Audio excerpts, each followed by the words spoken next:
Hey.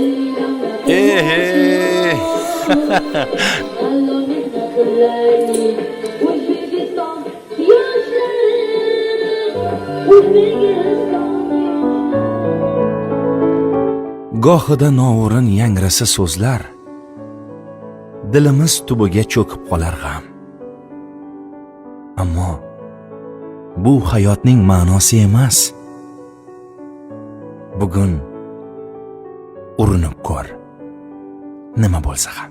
Bu 4-sinfdagi 5-sinfga o'tadigan paytda bitiruv oqshomi. Oybek Aliyevning bitta she'rlari juda ham yoqib qoldi. Shunday she'rni o'qisam, bugun urinib ko'r nima bo'lsa ham, dedim, bu juda ham o'zgacha ta'sir darajasi boshqacha bo'ldi.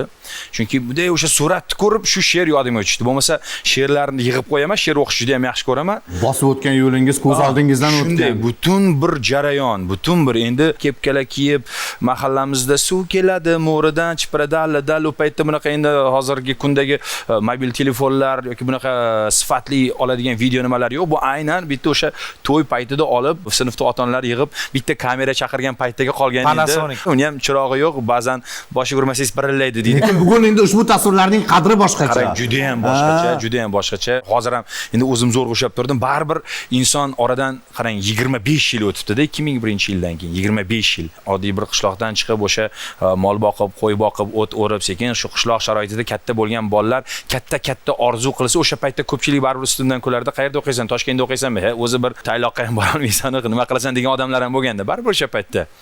Shuning uchun ham baribir inson o'zini orzu istaklarini amalga oshirish uchun astoydil harakat qilganni bir yaqqol erishilgan, bir cho'qqiga chiqilgan natijasi sifatida qilingan o'sha paytda. Orzu qilish kerak va orzudan aslo chekinish kerak emas. To'g'ri va eng muhimi ishonish kerak.